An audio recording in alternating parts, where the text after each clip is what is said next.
Welcome to another virtual Twos in Training, sponsored by Blue Chip Farms. I'm Jamie McDonald, and tonight we'll be catching up with Paul Kelley to review his 2019 yearling purchases, which added up to be over $1 million. We'll also chat about hockey, Hollywood, and horse racing.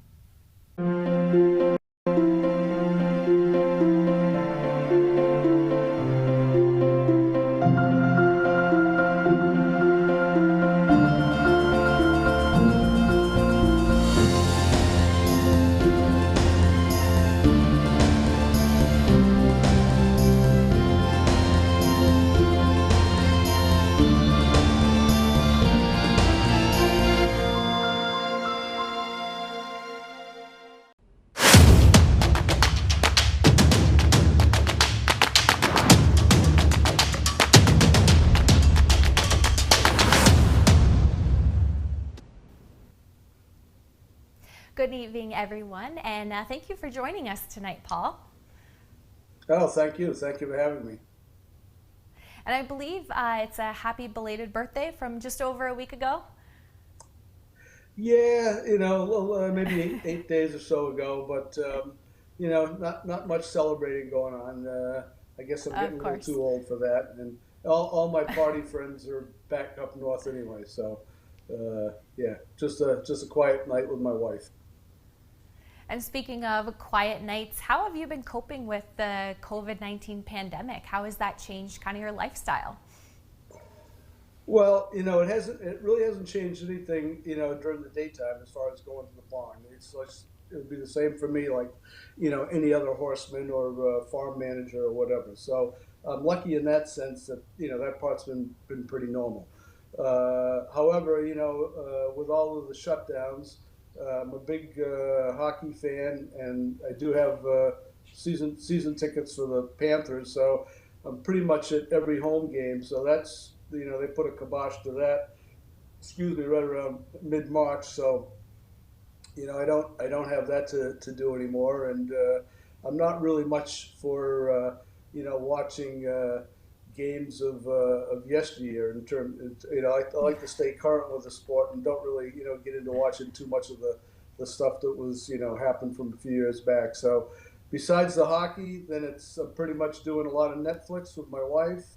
We're arguing about what we're going to watch every night. We've already seen this, so we're going to watch it again. But we've pretty much been watching a lot of different the Netflix and Prime series and things like that. Doing that, and one of my other passions away from horse racing and hockey is also just listening to music. So I've been probably on YouTube Music quite a bit. So. Yeah, I think we're almost at the point where we're exhausted our Netflix accounts of what we're going to watch and trying to scourge the internet for something or some suggestions from people of what to do online. Yeah, yeah, for sure. Yep. It's getting a little challenging now. Absolutely. So getting back into the barn and what you're doing there, has this impacted how you've been training your horses in the barn or getting them back ready for racing?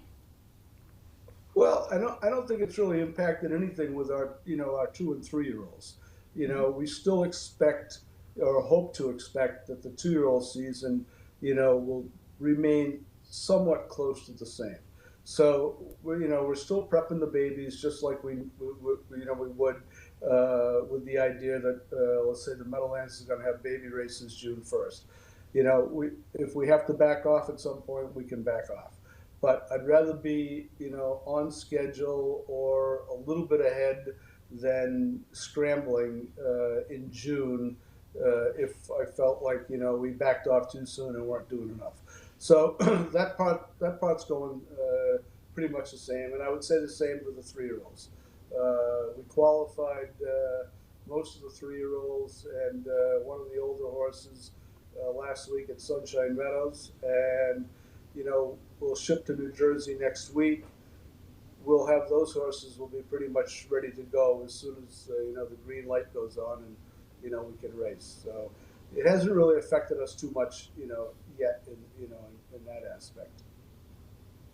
Yeah, of course. And How do you think that this will impact horse racing once we get back to racing? Well, the sooner we get back, the better things will be. The longer it drags out, the worse things will be, because I worry about the whole industry at large, and the farms are so dependent on, 2-year-olds being able to be productive 2-year-olds, get to the races, put money in people's pockets so that the yearling buyers can come back in the fall and look to buy yearlings again for next year for 2021. This whole game is cyclical, and it's so dependent on it's just a game of dominoes. Everything is connected. So it's very, very important that we get some semblance of a good racing season underway and rolling into the fall before the yearling sales start. Absolutely. Anyone we talk to, everyone kind of has the same thoughts and feelings on getting back as soon as we can, as long as it's safe for everyone. And Right. getting back to your stable, how many horses do you have in training right now?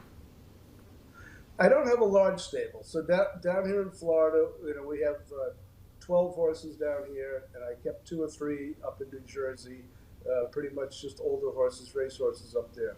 But down here in Florida, we've got just seven babies, and then 4 3-year-old fillies, trotting fillies, and just 1 older horse, the veteran. He's down here in Florida as well. And let's take a look at your stats through your career. So you have 3,900 starts and over 800 wins, 815. You've earned $11.3 million. Looking at those stats as a reflection on your career so far, how does that make you feel? It's okay. I would say it's all pretty hard-earned money, that's for sure. I've had a pretty modest stable throughout my career. I've never had a real large stable in terms of numbers. So, I think, I always look at, for me, when I look at my stats or really anybody's stats, I'm always looking at average per start. That's, to me, is what the most important thing is when you're racing horses. It's the average per start, for each individual horse and for your stable. So, I think over the last 15 or 20 years, I think with the exception of last year, which was really a horrible year for us, but over the last 15 or 20 years, I think it's been pretty good. And getting into, what's happened in your career, let's get a quick update on Obregon. So he's 10 now. He's earned over $1.8 million lifetime, and he was just kind of starting to make a strong comeback this year when we got shut down, when racing halted. Do you have any plans for him to return to racing once we get back up and going? Oh yeah, for sure. He's doing really well. He's in New Jersey at Cognos Hill Farm. Got a couple of people up there, Susie and Angie up there, kind of holding the fort down and taking care of things up there for me. But yeah, that horse. Listen, he's a remarkable horse. He's got a fantastic personality. He's just a lot of fun to be around.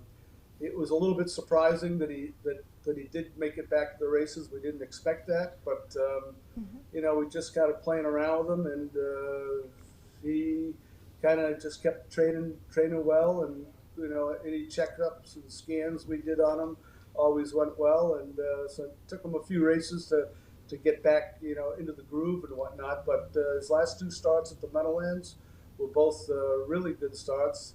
And we haven't let him down at all during the break. Susie and Angie have been right on top of it, and they're either riding him or he's training every day. And I think if we got the green light in a week or 2 at the Meadowlands or whenever that's going to be, he's ready to go. So look forward to having him back. He loves to race, and he's a fun horse to take to the races. Absolutely. He's done wonders for you, and that connection that you have with him, I'm sure, is amazing. And it's great to hear that he's doing well and ready to go anytime soon. I was going to ask you how, or can you remind us how you got him? Well, he sold at the Harrisburg, the Standardbred mixed sale, in the fall of 2013, and actually the breeder Mike Andrew from Maine, he had raced the horse for 2 years up there as a 2 and 3-year-old, and Mike historically had always sold his better 3-year-olds at the end of the year. Probably 5 years before Obregon came along, I had bought another horse by the same sire by Boy Band from Mike out of the Harrisburg sale. Mike said, I think this horse would be a good horse for you, racing in Saratoga. We don't have any place to race him up in Maine. So on Mike's word, I bought him. I think we paid $45,000 for that horse. He did really well for us. 4 or 5 years after that, Obregon came along, and Mike gave me, pretty much the same heads up. This is another one, and this one, he goes, I think this is actually a little bit better than Up Tempo, and I pretty much just bought him off of Mike's word, and with no great expectations. We just thought, he'd be a nice horse for Saratoga, and it turned out to be a whole lot more than that. That's always, a great story when it ends that way. And when you don't have big expectations and they can pass them, it makes everything such a great experience when you're racing with them. And let's talk about some of your other returning horses.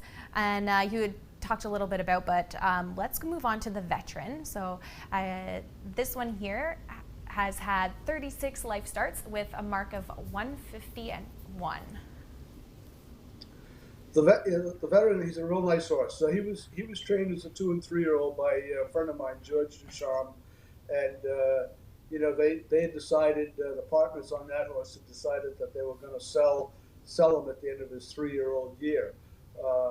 I was lucky enough with one of my clients that was real interested in the horse. We were able to do a private purchase to get the horse in the barn. And he prepped really well last year for his 4-year-old year, but I just think that the 4-year-old year was, it's always a transition year for a lot of horses. When they're no longer racing against just 3-year-olds, and they got to start taking on the older horses. It's a new ball game, and it's a little bit of a struggle for some horses. And when Obregon turned 4, I had really protected that horse. He never faced the kind of horses that the veteran faced early on last year, and I probably should have managed the veteran that same way. But we had paid significantly more money for the veteran than we had for Obregon, and so he was naturally paid into some all the big stakes, and we tried him, but he just wasn't. I think in my mind, just wasn't quite up to that level yet. He's trained back really well through this winter. We know him a little bit better now because we've had him for a year. So, we're going to see how things go. And, we have a lot of options with a horse like that because, when we do get back racing, he can race really any size track. So he could go to Pocono, or he could go down to Harrods, Philly. He could race in those, I think that Great Northeast trotting thing they have. He could do something like that if that's available. He could race at the Meadowlands. Or, if Yonkers gets going again, he's okay on a half too. He's really good on a half. But, we're hoping that he could be a little bit more than that, and he can step up and go with the big boys in some of those events. And, we're in for the long haul with that horse too. It's not just about his 4-year-old year and now his 5-year-old year. My client, Lennart Orgren from Sweden, he's a very patient type of owner, and we're looking to race this horse not only as a 5-year-old, but hopefully as a 6-year-old and a 7-year-old. However long we can keep him healthy and race him at the top of his game. So it's not just about this year; it's what we can do over the course of the next few years. Absolutely. The longevity of a horse, shows what type of trainer you are. You've done it in the past, keeping a horse really healthy for a long time. That's so important for our industry as well. Yeah, for sure, it is, and it's not always an easy thing to do. The economics are different for everybody in this game, and Yeah. I understand that. But it's fun when you can work with certain owners that understand that and don't put so much pressure on this week's race or next week's race. You know what I mean? Mm-hmm. So, it's a good working relationship, and hopefully that horse can step it up a little bit this year and have a better year. Yeah, and moving on to Cover Girl, another one in your barn right now. She's had 6 starts last year, first, second, and third. Yeah, she's a nice filly. I think we were a little lucky to get her. We bought her for 70,000 at the Lexington Select sale, and honestly, I was expecting that filly to probably bring somewhere around 100, 110, and she probably would have been out of my price range at that particular point in time. But I had seen her a few times at Kentucky Farm and done all my homework. So when she came into the ring, and I do that a lot. I look at a lot of horses. So even horses that I don't think are going to fall in my price range, when they sell, I already have a good idea of who they are. I do a lot of scouting in that regard. So when she was in the ring and she was kind of hovering around 60,000, like they were ready to drop the hammer, that's when I started bidding, and I got her for 70. She was a little bit, I would say physically immature. She's like a mid-May foal. She's a little bit behind maybe some of the other yearlings in the sale. But she had a really good winter last year, training down. She kept growing, gaining weight, and trained down, really well. But we knew in the back of our heads, my second trainer, Renee Sutton, he's very, very good. And, we knew that she just probably needed a little bit more time. So we kind of managed her that way, and with the idea of just getting her to Lexington because she was Kentucky eligible. And she progressed kind of nicely. She wasn't quite ready for the top girls of that class, but she showed enough. And honestly, in her last race last year, the International, she made a break about halfway down the lane, and Scottie Tucker told me afterwards, she goes, Paul, she was great. She was probably going to be, I said, probably going to be third. He says, no, he goes, probably going to be second. And I really kicked myself because, I kind of argued with my second trainer, Renee, about changing the shoes on her. And I'm quite sure that the advice that I gave them was the wrong advice. And she kind of stuck to the track a little bit, when Scottie wanted to really get her rolling. And she just touched herself a little bit, made a little break, and, it cost us a little bit. But, I think, irregardless, I think at that point we knew we kind of had a nice filly and we'd gone far enough with her, and we wanted to put her away the right way for for this year. So she's come back really, I think really well, and it'll be interesting to see how she stacks up against a really good group of 3-year-old fillies for this year. A really good group. And was she one of the ones that you had qualified last week? Yeah, she qualified with the veteran, Scottie Tucker, and he was really, really happy with her. She's pretty much, she's been right on schedule, right along, and she had a real nice qualifier last Friday. And moving on to Memo, what can you tell us about this horse coming back?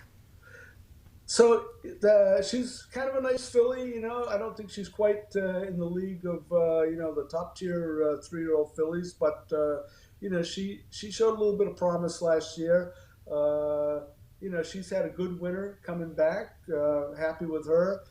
She's really ready to qualify. We didn't qualify her last Friday, but probably we'll wait now till we get up to New Jersey. We'll work her a little bit down here before we go, but really nice gated filly, beautiful, nice family. Probably, it's hard to say. I don't know if she's quite of a top stakes filly, but she's certainly be a nice filly in anybody's barn. That's for sure. And All's Well Hanover. Yeah, All's Well Hanover. That was a filly that we bought for 100,000 last year at 2. She was a little immature. She had some issues, mostly with her knees last year as a 2-year-old.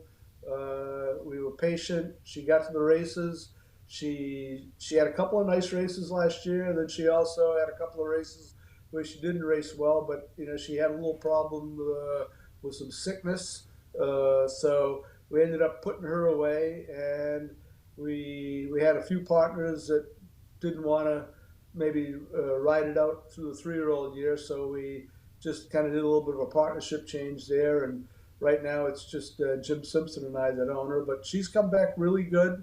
And again, she's maybe a filly that might not be a real top tier 1 filly, but still a really nice filly to have in the barn. And she's capable. I don't know. She's capable of maybe having a pretty nice year. Without having to face all of the Bearcat fillies. Yeah, and Flying Glider. What can you tell us about this one?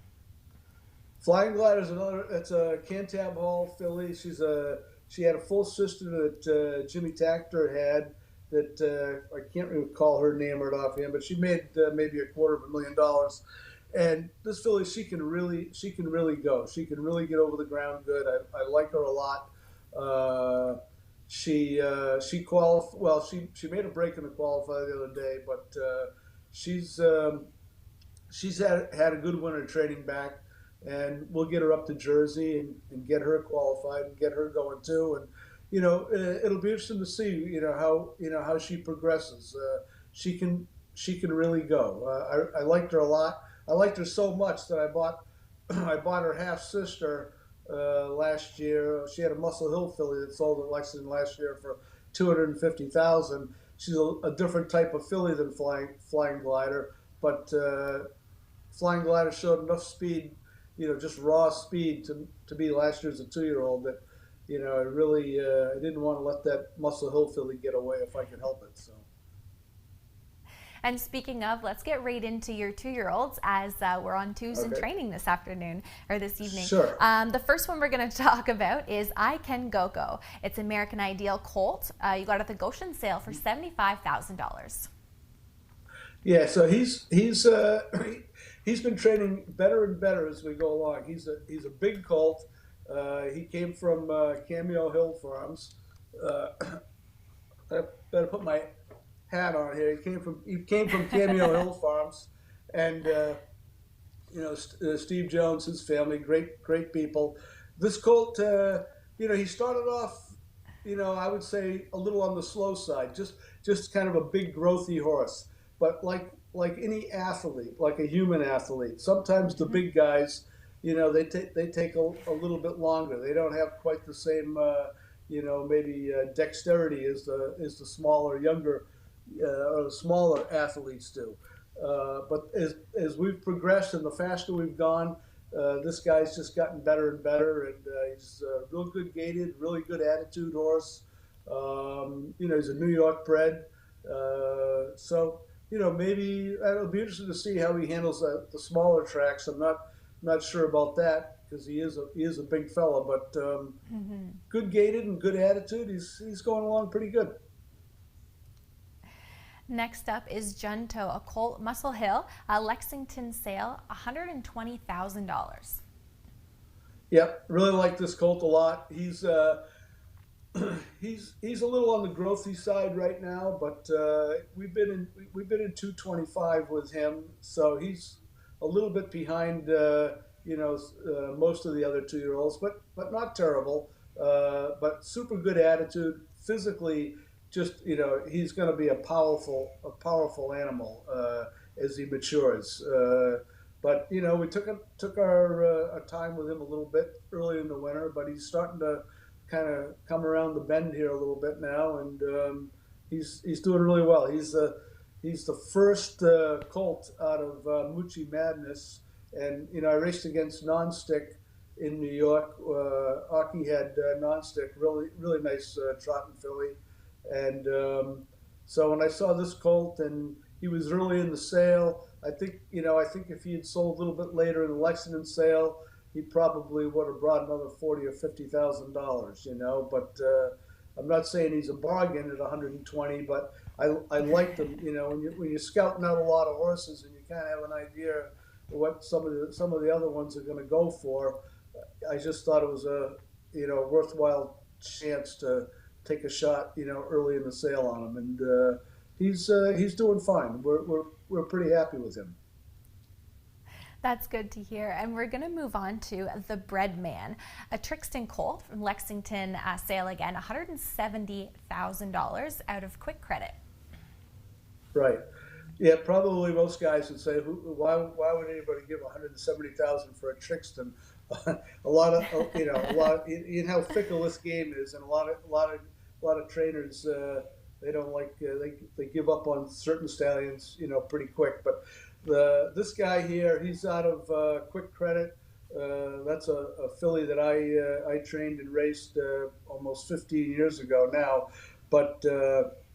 And he looks a lot like his mother. He's built in a lot of the same ways. He's got a little bit more, of a credit winner look to him. Maybe he's not a heavy horse. Like some of the Trixtons can be a little bit heavy. He's not that at all. He's very, very light on his feet. He was light in the paddock when we looked at him at Peninsula Farm. But the mother was a very precocious 2-year-old, and she was probably, Passionate Glide was 2-year-old of the year that year, but Passionate Glide beat Quick Credit by a whisker or a nose at Woodbine in the Goldsmith Maid in a rainstorm, back then in her 2-year-old year. This colt, he's a half brother to Wheelin' and Dealin' that Dustin Jones had, and he, you guys all know about that horse. Yeah. I know that family so well, and I've had a couple of the other fillies out of that family. Some that have done well, some that didn't do so well. But when you know a family, I think most horsemen would say that you're kind of inclined to go back to the well a little bit that way. So that's what I was doing, and he's training really well. He's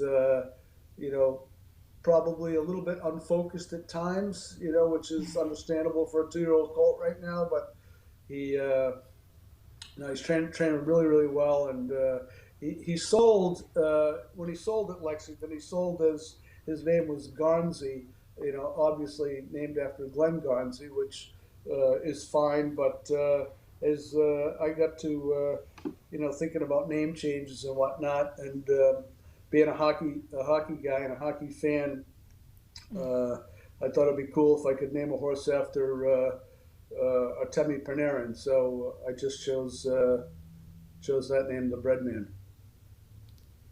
Very nice. A full circle almost story there with that 2-year-old. And moving on to Balenciaga, out of I Love My Jimmy Choos, Chapter 7 Colt. Balenciaga. Yeah, it's a tricky name. We have a few people. Actually, the guy that takes care of the horse, he can't even say his name either. So it's a tricky name for some people. But Balenciaga. Nice Chapter 7 colt out of I Love My Jimmy Choos from Crawford Farms. You see the video right here. He had a really smart video going into the sale. But I think really what sold me on this horse was when I got to see him in Lexington. He was just bigger, stronger than most Chapter 7 colts that you see. I've had a few Chapter 7s prior to this guy. Most of them were half his size.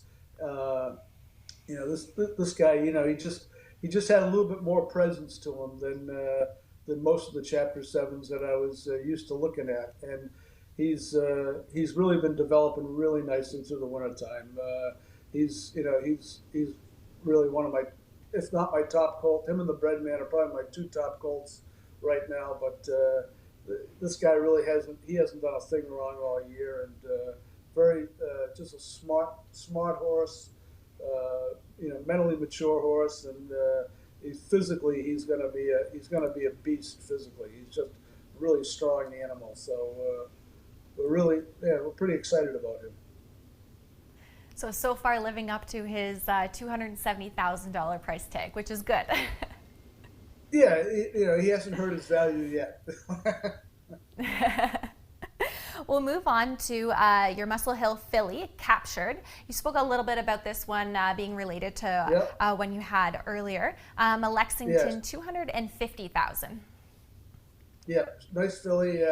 She's coming along really well. Super like all Muscle Hills, just like super good gaited, big big gait for not a particularly big filly. I don't want to say she's small. She's a typical Muscle Hill, but she's got a nice big gait on the track, and we're really happy with her. She's a half sister to the Cantab filly we talked about earlier, Flying Glider. Flying Glider just showed me enough last year as a 2-year-old, just in training, that I liked her enough that I had to take a long, hard look at this filly, and we like her a lot. She's been coming along, pretty well, and have hopes that she'll be okay. The good thing about her is that she's dual eligible, which I love that dual eligibility program, with Kentucky. So it gives us a little bit of time to be patient with some of these 2-year-olds, and we love Lexington, we love the Red Mile, so we hope that she can make an impact down there later in the year. That's great to hear. And moving on to Surreal Colt from Soul Surreal out of Dune in Red, Goshen sale, $75,000. Yeah, so that's another one that I had to buy from. I bought from Cameo Hill Farms, and that's another. Both those Payson colts I purchased for Wanda Policini, Purple Haze Stable, who is everybody knows who Wanda is and how great she is for the business. And she's been a client of mine off and on for probably 15 years, and just a lovely lady to be able to train horses for. So I'd had one So Surreal colt from a couple of years ago that turned out really well. Ray had So Surreal, and I remember him as a 2-year-old, and he showed a lot of ability. And I think a lot of people just didn't really believe in that horse as a sire. But over the last 2 or 3 years, I think everybody in New York now knows that So Surreal is a legitimate sire, and he's capable of putting horses on the Grand Circuit too, especially if he gets the right mares. But this guy here was I thought one of the better ones from Cameo. They had some really nice So Surreals to sell last year, and he was actually my second choice. He wasn't my number one So Surreal choice, but I couldn't get that one secured. Ray had more bullets than I did at the sale that day, so he landed a nice colt out of Parmellin's Hanover from Jonesy. But this is a super nice colt, and he's been training really well, and we're pretty happy with him too. And moving on to your final 2-year-old in the barn is Derailed Hanover, a filly, Cantab Hall filly out of D-Train from Harrisburg, $150,000. Yeah. So every year I go to Hanover. I spend a couple of days there. I pretty much look at all the trotters. I don't really have too many clients that ask me to look at the pacers, but I really enjoy being over there for the 2 days and spending it with Dr. J and Jim Simpson and the whole crew over there. They treat you really nice, and it's just a great experience to go spend a couple days at Hanover and looking at babies. This filly Hanover had a really good group of trotting fillies last year, and it was really kind of tough to figure out which one I really wanted to zero in on. It didn't take me too long once the sale got going, and there was just a couple that I liked that just went way out of my range, and couldn't.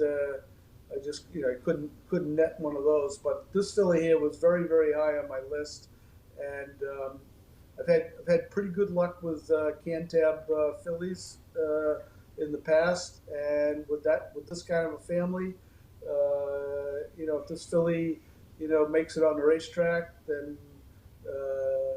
my partners Jim Simpson and Tom Pontone and I are going to be real happy. She's She got started a little bit late because she did have an OCD chip taken out of her right hind ankle after the sale, but she's on her own. She's made up for it and caught right up, and she's right at the head of the class. She's a real smart filly and just a lot of fun to sit behind. She's doing quite well. That's great to hear. It looks like you're very excited about all of your 2-year-olds so far, which is really great. I try to be. You try to be optimistic. At some point, there's going to be disappointments. We all understand that, but we've had a good winter. They've all been actually training really well, and we hope that we can make the transition up to New Jersey rather seamless, and we go from there. And I think if we bring them along right, the ones that are supposed to turn out good will turn out good. Absolutely. Can you walk us through kind of your start to finish of a day at a sale? What do you do, to look at the horses before they actually go into the ring, the ones that you're interested in? Well, by the time we get to the sale, it's, like my work really is pretty much done outside of the fact that I'll have made a list, my list of say number 1 picks and my list of number 2 picks, so, then it's just a matter of kind of watching every horse that kind of goes through the ring. And, you always have 1 or 2 that you really want to key on, zero in on. You really hope you can get it. But, when you're trying to buy, yearlings like all of these yearlings that we talked about, it's not just me that's trying to buy them. There's 10 or 15 other guys that are trying to buy those same horses. Everybody's, they can read a catalog, and everybody does their homework. They go to the farms, and so there's nothing really that slips through the cracks, so to speak. Not with those kind of pedigrees and at that level. So, I try to look at as many as I can, and I eliminate, it's easy to eliminate the ones that you just don't measure up. But I try to look at as many as I can and then formulate in my head or on paper, a list of what I think of my top 10, say at Lexington, or my top 10 in Harrisburg. And those are the ones that I'll key on. And I'll have a B list too, because you always have a few clients here and there that are looking for something, for whatever, $30,000, $40,000 or something like that. So, I have that list because, good horses come from anywhere and everywhere anyway. So you can't buy the game. But, I put together my list, and that's when the sale comes. I'm ready for that. But there's a lot of pre-sale work that's done. That going to farms and kicking a lot of tires beforehand that really helps you out in the long run. Absolutely, it kind of gives you that leg up if you're able to visit the farms and see the yearlings firsthand. It really does. It's probably one of the most enjoyable parts of the business is to be able to go to the farms and just wander around through the fields or in the barns and look at yearlings. I go to a lot of hockey games. I have one of my brothers is a hockey scout, and he's doing the same thing. He's traveling all over the world scouting hockey games or kids, and the similarities are very unique, and so it's a fun thing to do. So you spoke about it a little bit, how your owners kind of tend to mainly lean towards those trotters. Do you prefer trotters over pacers, or what do you prefer about trotters? It's a good question. I would say, over the last 15 years or so, I prefer, trotters over paces, probably mostly because, that's what my clients want. And so I've just kind of like been kind of geared and programmed that way over the last 15 or 20 years. It really started about 20 years ago. I had a really good friend of mine, Perry Simser from Saratoga. It was actually the first guy that got me to buy a few trotters. And, he kind of gave me a little bit of the push. And then, had some pretty good luck right off the bat. And then I met a guy named Bill Weaver, Valley High Stable, and that relationship lasted probably for better than 15 years until Bill passed away. But Bill was, he loved the trotting game, and with Bill's help, financial help about buying horses and supporting me at the sale, I was able to just kind of like maybe buy pedigrees that I normally wouldn't be able to buy, and I just kind of learned that part of the industry, or focused on that part of the industry a lot over that period of time, and I think that's kind of put me as to where I'm at right now, and I've met more clients, not just here in the United States, but from people from overseas that I've made really good friends with, that are also into the trotting game, and that's kind of become my comfort zone. I like it a lot. I would love to have a great pacer. I'd love to have Captain Treacherous or Huntsville in my barn, but that hasn't worked out. Maybe you never know. One day, you never know. You do love the Sire, New York Sire Stakes program as well. You kind of tend to, your horses race in the Sire Stakes program. What do you love about the New York Sire Stakes? Well, the New York Sire, it's a great program, and there's a lot of dedicated people behind the scenes that manage that program. The New York program is unique because we travel around to about seven different tracks throughout New York, and it's almost like a fraternity of horsemen that race in that New York Sire Stakes program, and so we're racing against each other every week, and and just kind of teasing one another and having fun, and so I think there's a lot of camaraderie and all of that, and also a lot of competitiveness too, and all that. What I learned with the New York Sire Stakes program, probably more than anything else, I think over the years, is that the tracks in New York are very tricky, and they're all very different. Yonkers, Monticello, Buffalo, Batavia, Saratoga. All those tracks they're all unique. They have different surfaces. The turns aren't banked the same.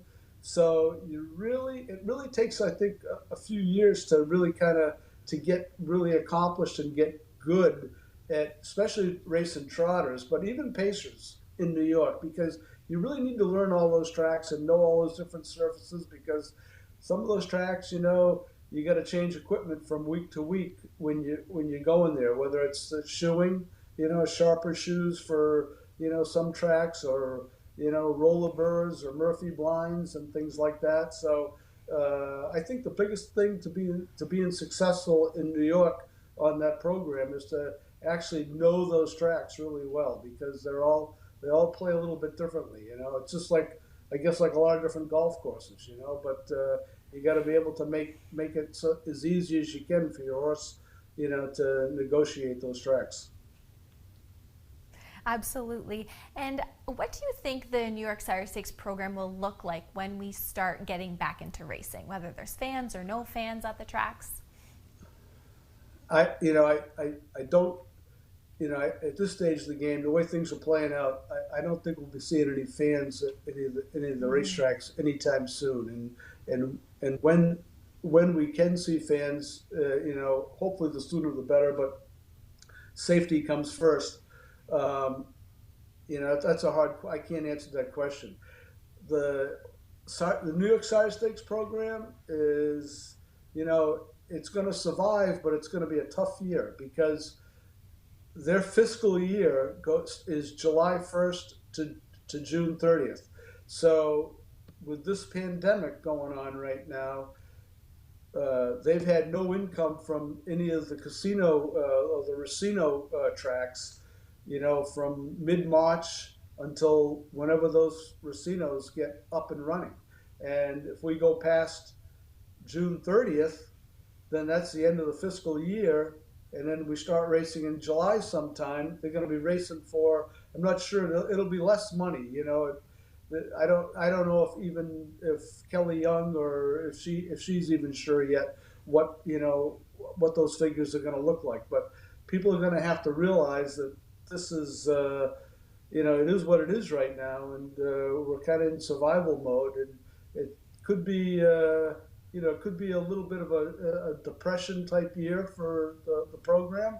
I think it'll be the same for, I think Pennsylvania, they're budgeted a little bit differently in terms of their fiscal year, so I can't really speak for what their situation's like. But I think for New York, I think it could be a little bit of a tough go for 2020. But there's still enough money. There's still enough money in the program that if we can get racing, I think things will be okay. Absolutely. And we're going to take a few questions from our viewers that were emailed in a little bit earlier, and we'll put them up. And this is sponsored by Blue Chip Farms. So our first question comes from Charles Foster, and he asks, when buying a yearling, have you had success in particular families, and do you have a favorite trotting sire? Good question. And, yes, I do like following families, and I think any trainer would tell you the same thing. When you've had, for me, like, we'll just talk about trotters, but when I trained a lot of trotting fillies, because again, going back to Bill Weaver, he was a breeder, and so a lot of those fillies that we raced, he retained, and they ended up in his broodmare band. But as a trainer, you get to know certain families, and so there's certain families that you like, and you would like to go back to that family, and then there's going to be certain families that you just didn't have any luck with, or you didn't like, and so you kind of steer clear of that. I think it's a game of genetics. We know that, so genetics is a big piece of the puzzle. So there's certain things in the family that you like, you're always going to get attracted. You're going to get attracted to that. So, and what was the second half of his question? I'm sorry. Do you have a favorite trotting sire? Oh man, I would have to say right now it would have to be Muscle Hill. I mean, he was just fantastic on the racetrack, and listen, he's had a fantastic career so far as a stallion. At some point, there's going to be somebody's going to knock him off, and there'll be another one coming along. But for right now, I'd have to say Muscle Hill for sure. And moving on to our next question, coming from Dave Briggs. You have trained young horses that compete in different size tracks in New York, Pennsylvania, and New Jersey circuit. How important is it to have a driver that is on the same page as the trainer when starting a young horse's career? It's a good question, and it's so important. Especially with trotters. Pacers, I think it's important with pacers too. I don't want to discount that, but as a trainer, you try to work with 2 or 3 drivers, all the time. You can't. It's impossible to have the same guy all the time. I've had a great relationship, with Mark McDonald over the last 4 or 5 years. And he's still my number one guy. But I've had great relationships in New York, over the years with Jimmy Morrill. He's done a fantastic job for me. Jimmy Marone Jr.'s done a good job for me. When I've had him. Marcus Miller, I like Marcus a lot too. There's a lot of possibilities out there. Scottie Zeron's another one, but you can't. It's hard to get any one of those guys on a regular basis. But yeah, you do try to team up a certain driver for a certain horse if you can. The more you can do it, I think it builds some cohesiveness between you and your driver, but between the driver and the horse, which is very, very important, especially 2-year-old trotters. So I always try to do that, and I usually have certain drivers in mind, for horses as we're training them down. I come in my head, I'm trying to think like who would fit this horse, and is that guy going to be available for me? Because there's a lot of good guys out there, but I'm not going to be able to get Timmy Teachick or Yannick or some of those guys either. Those guys, they got accounts that they're going to be loyal to, but there's a lot of good drivers out there, and you just try to find one or two guys that will fit the mold for you, and if you got the right horse, then you're going to do fine. And our next question, our email question, comes from David Reed, and he asks, while training around the Saratoga area.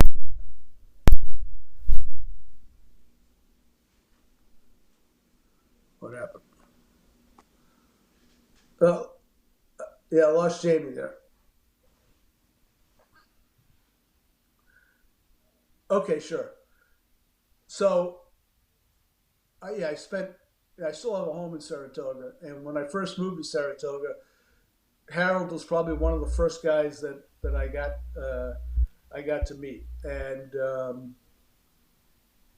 he's a very unique person, without a doubt. As anyone will tell you,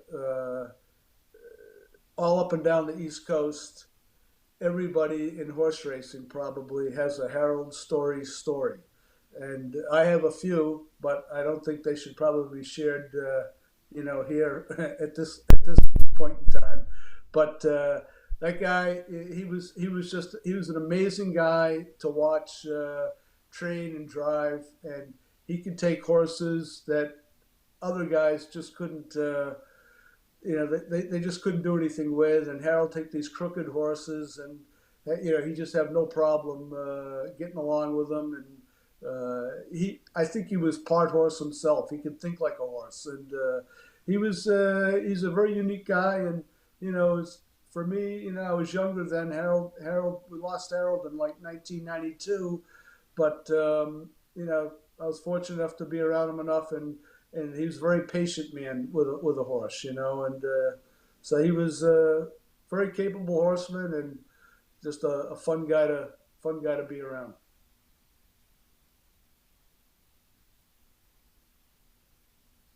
I can't hear Jamie. Yeah, okay. That's okay. I got it. So does shipping take a different toll on young horses versus older ones?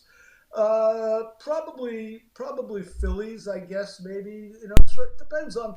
They're all different. I mean, you can have certain colts too that get a little stressed out about the shipping and things like that.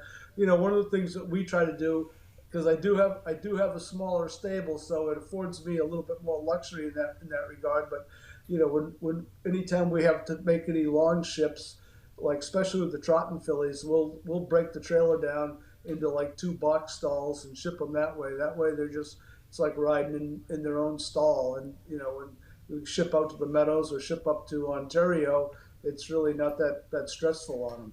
But I think overall, most standardbreds, they handle it all pretty good as far as the shipping goes. And then you always have that one or two fillies, especially trotting fillies, that you put a little cotton in their ears or something like that, and you can manage it pretty good. Absolutely. And now I'm back. Sorry about that. It's okay. But we've covered some horse racing, and we're going to move on to a little bit of hockey now. You have a big background for hockey in your family. Your father, Jack, is in the U.S. Hockey Hall of Fame, and he was president of the Pittsburgh Penguins at one point, and he was the first coach and GM for the Hartford Whalers. What do you recall, or what sticks out most for you about his career? Well, I guess probably, as a kid, I get to spend a lot of time on the ice, skating, with his various teams. So that was, kind of always a thrill. And I probably took it for granted, really, growing up. I just thought it was a kind of a natural thing to do. But, and I probably spent more time in hockey rinks than I did in classrooms over the years too. But I was fortunate to be able to kind of grow up and follow his career. And I don't want to sound like prejudiced, but hockey players, as a rule, are just a good group. It's like hanging out with a bunch of horsemen. A good group of guys. I got a different kind of education, being in different locker rooms with different guys. But it was a lot of fun, and I got to meet some of the best guys in the game. As a kid growing up, meeting guys like Gordie Howe and Bobby Hull, and especially when the World Hockey Association started in the early '70s. It was quite a treat, and it was a big thrill for sure. And it's not only your father that is connected. Your son works for the New York Rangers, the New York Rangers. Your brother for the Chicago Blackhawks, and your nephew for the Pittsburgh Penguins. You mentioned earlier that you've got season tickets to the Florida Panthers. So, with your whole family invested in the NHL, what are you missing most about hockey right now? I'm missing the games for sure. It's so much when the games are going on. It's so much fun. I'm texting my son in New York. I'm texting my nephew in Pittsburgh, and my brother in Chicago. My father's 92, 93 years old. He's down here in Florida. He's sharp as a tack. He's still coaching games from his chair. Watching NHL games on TV every night. But obviously we miss it right now with the sport being down. But it's listen, it's a lot of fun, and it's become a family thing. So it's just like any other family. I guess it's up to their eyeballs in harness racing. We're kind of up to our eyeballs in hockey, and we talk about it all the time, all year round. So it's just a lot of fun. It's just tough right now with again, no hockey, no racing. So you got to find other things to do in the meantime. Absolutely. And what does that Thanksgiving or Christmas dinner look like? Any family rivalry with the teams there?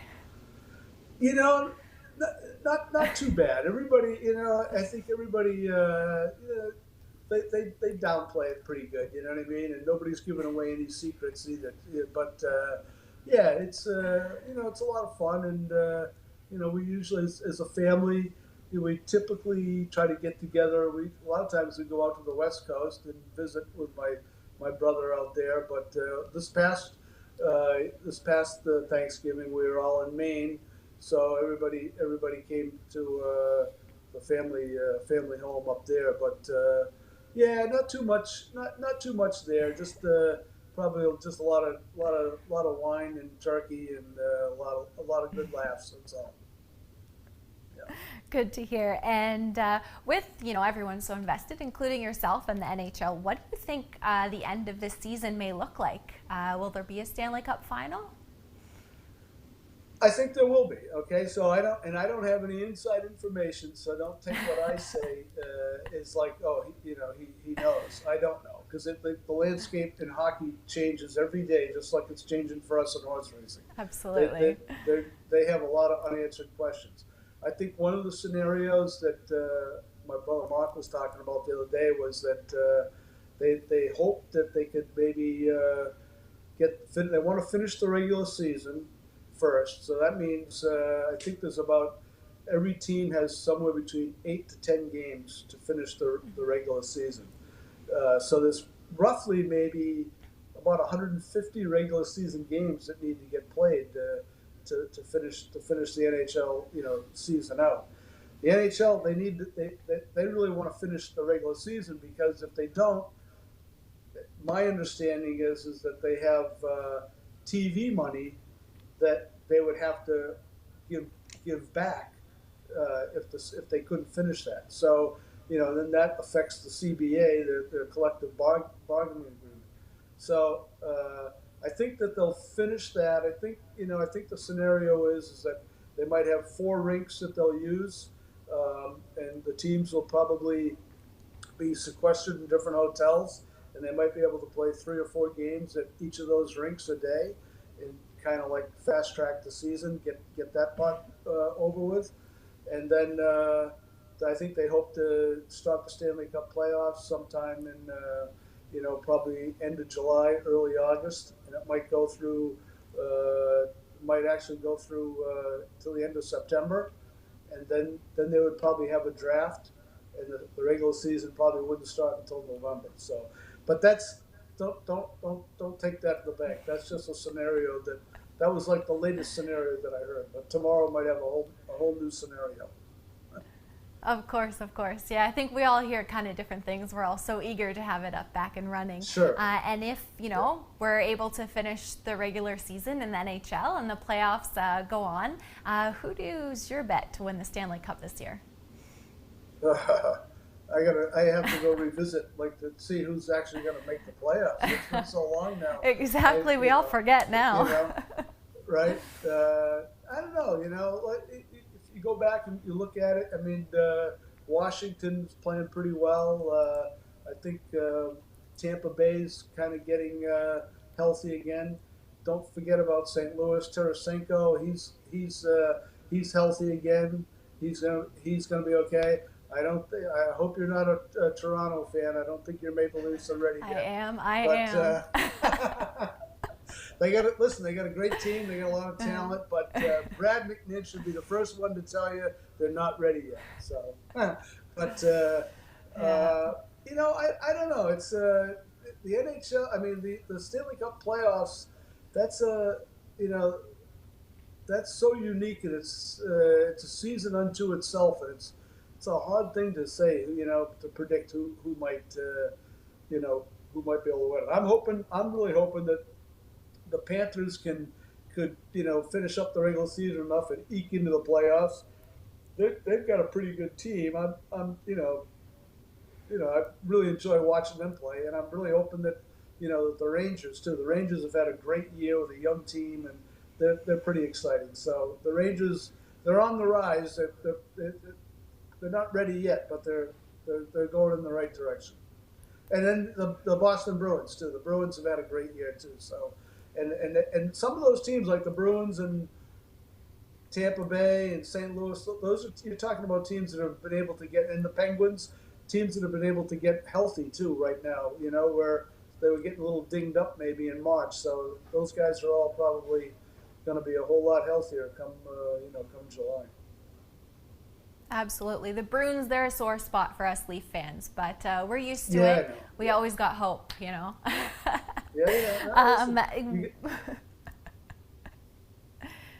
What do you think that harness... Oh, okay, no, we won't. We're always there. We always got our parade route mapped out, so, we've had a few years to get that route down proper.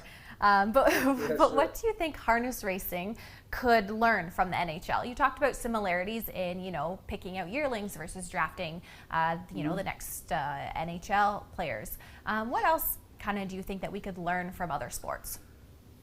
Well, I think the biggest thing that we could learn is if we could actually run our sport like the NFL runs their sport, or the NHL, if we had a commissioner, if we had all the tracks working together, the horsemen's associations, everybody was actually working together rather than everybody's pulling for their piece of the pie. If we could do that, and where the Meadowlands might race on one night, Yonkers on a different night, Pocono, I'm talking about the metropolitan tracks, okay, in my area. I don't mean to exclude Mohawk, but they're certainly part of the picture too. But if we could somehow get all of those things working together, so that you had an open trot at Yonkers this week, but next week it was going to be down in Philly or at the Meadowlands, or maybe you had a couple of different, you had an open here and an open there. But the wagering, it has to be all connected. Sweden has a V75. It's a lottery bet where you could win millions. We need to somehow knit this industry together, tracks and horsemen, where everybody's working together. The NHL, they're very focused. They're working together. They're making money. Every one of these pro sports, they're running it as like a real industry, and we're out here, just swimming in different directions. You know what I mean? And that's our biggest downfall. And I know, that we all know the problem. It's individual state regulators, but somehow we've got to get everything. If we can rope it together and work together, I mean, then the industry's got a real good to thrive and survive. But without that, I don't know. It's going to be the same old, same old. Absolutely. And moving from the NHL, you spoke about West Coast and your brother. Your brother David is a successful Hollywood producer, and he's married to Michelle Pfeiffer. Do they have any involvement in the horse racing with you? No, David did probably 10 or 15 years, 15 years ago, 20 years, maybe 20 years ago he started, and he did do some partnerships with me for about 10 years. But in all honesty, he's on the West Coast, different time zone, different interests. He really couldn't keep up with it. And it's like harness racing's like, if you can't participate in it and watch it every day, it's just, you don't get the same bang for your buck as the people that are doing it and are into it. So from that standpoint, he just kind of he lost interest. He's got other interests. He likes to go fishing, and he does a lot of that in his spare time. And it'd be great. It'd be great if he had more interested. But he's got his own thing going on, and so and he hasn't offered me any roles to go out there and take an acting job. So I'm doing my thing. He's doing his thing. Absolutely. But maybe in some picture somewhere down the road, he'll offer you, maybe Waterboy or something. That's why I grew the beard. This is only like 3 or 4 weeks old, so I thought maybe he'd see this and say, "Hey, who's that guy?" Maybe he'd give me a script to try out. Absolutely. And you spoke about it a little bit earlier, but you're really into music and you're a big music fan. So what would your top 3 albums be that you would like to, if you could live with only 3? Oh man, 3 albums, huh? Wow. Well, my wife's laughing in the other room right now.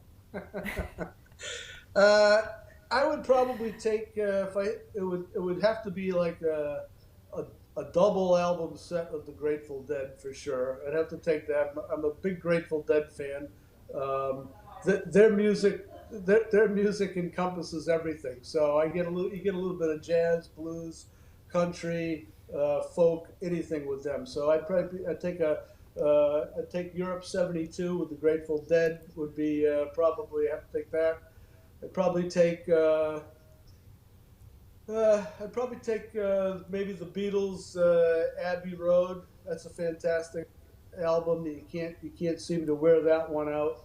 And then I think I'd probably take maybe Van Morrison. Another that's a double CD or a double album set. Van Morrison live in San Francisco. He's another musician that just encompasses so many different genres of music, between again folk, jazz, blues. I could never get tired of listening to him either. So, if I would really want more than 3, but I'll take those 3. Well, I mean, you got it down with the double albums. I didn't even think of that. So you know your stuff. Yeah.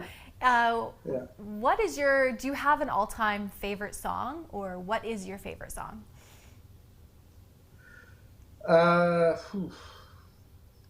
I don't know that I really, I don't know if you could could nail me down to that. But if, no, I don't know that I could really say a favorite song. I just, I like music too much, and there's just too much great music out there, and there's always new music coming along. So I'm going to decline to answer that question.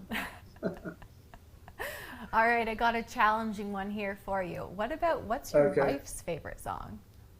My wife's favorite song?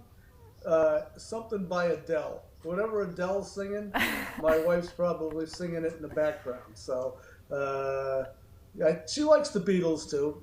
She likes that a lot. She doesn't really tolerate my Grateful Dead stuff very much, but she likes it. I would say right now she likes Adele. I did take her to Pink last year. Pink was down here last year. I took her to Pink. That was challenging for me, but she enjoyed it. Hey, as long as she enjoyed it, that's what matters, right? Yeah, for sure. Yep. And it wasn't cheap either.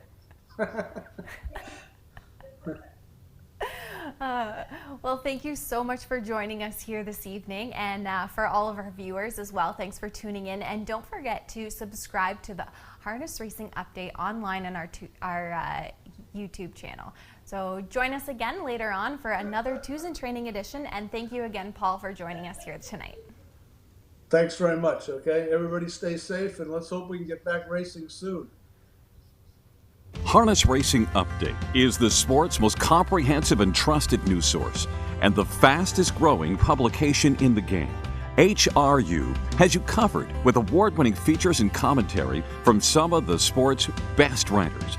Stellar photography, race news, results, entries, handicapping, and video replays. The industry's most comprehensive sales results and Harness Racing's best reader feedback section.